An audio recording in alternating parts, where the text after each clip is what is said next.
Hi friends! Today we're celebrating Polish heritage thanks to the Polish chair at Canisius College. Today we're going to be looking at the story The Glass Mountain Tales from Poland by Jan Pienkowski and retold by David Walzer. The story I picked out is called Twardowski. Twardowski was a wealthy nobleman who lived in a fine house off Market Square in the center of Krakow. He was very knowledgeable about all sorts of subjects and people often went to him for advice.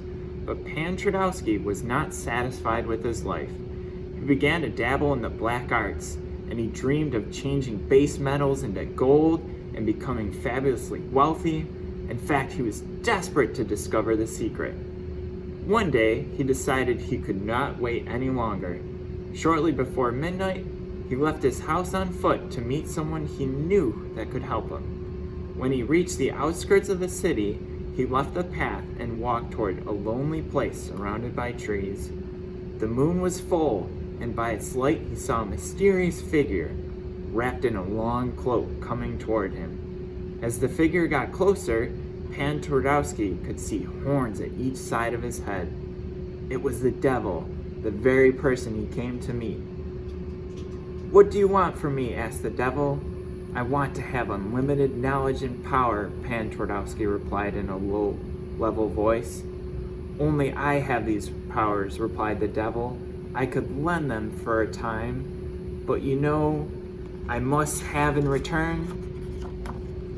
"Yes, my soul, and you shall have it on one condition, that you only collect it when I am in Rome." The devil laughed and produced a sheet of parchment and a pen from under his cloak. "Then let us sign this contract," he said. He put a nick in his skin, dropped his pen in his own blood, and signed. Twardowski did the same. "We are agreed," said the devil, "but remember, it won't be long before I collect on my side of the bargain." The devil turned on his heel, and Twardowski caught a glimpse of his tail sticking from underneath his cloak, glinting in the moonlight. The devil melted into the trees and disappeared. Armed with his new powers, Twardowski set to work. He soon became even better known and richer than before. His favorite way of traveling the countryside was riding on a cockerel the size of a horse.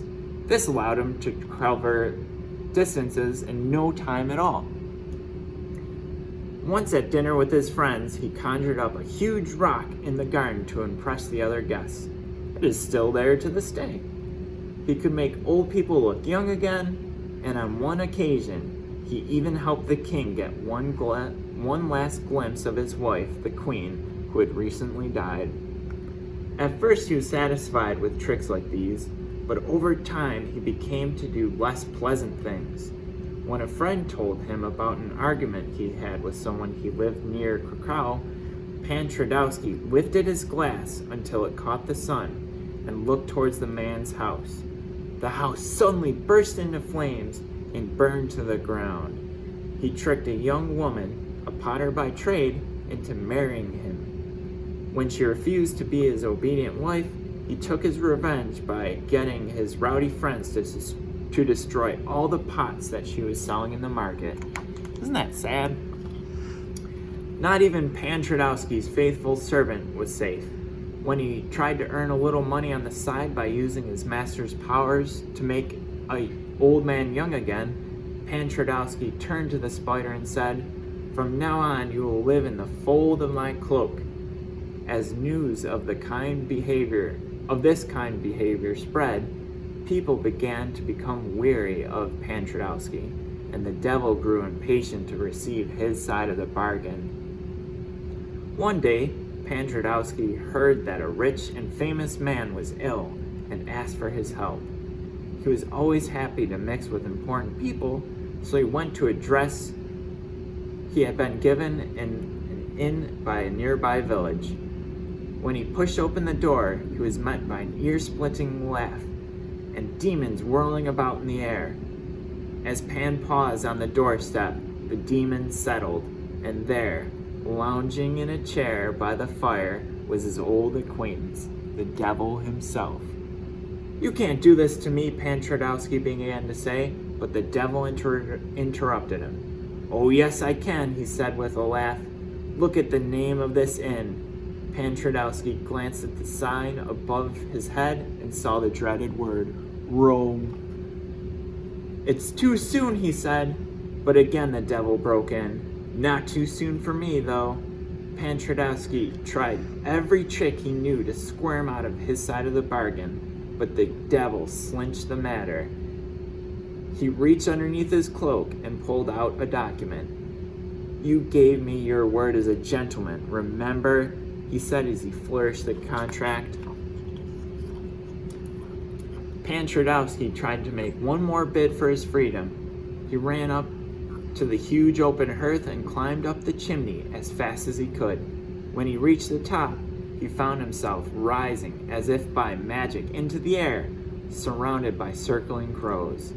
He rose higher and higher and higher into the sky until the Rome Inn had disappeared from view, and even the city of Krakow was but a speck. Fortunately, he began to regret the wicked things he had done, and he passed his time by singing holy songs. Farmers working in the fields below heard the sweet singing from above. God also heard it and took pity on him. When Pan Twardowski bumped into the moon, he was allowed to stay there. So there's Pan sitting on the moon. To this day, if you look very hard at the moon, you might spot Pan Twardowski. His only company is his servant, the spider, who still lives in the fold of his cloak. Each month, the spider spins a web that lets him all the way down to Krakow. He collects the gossip and then returns to relate to his master. So if you happening to be visiting Krakow, be careful not to tread on the spider. It might be Pan Twardowski's faithful servant, and you wouldn't want the reformed old trickster to be completely alone, would you? Thanks for listening, my friends.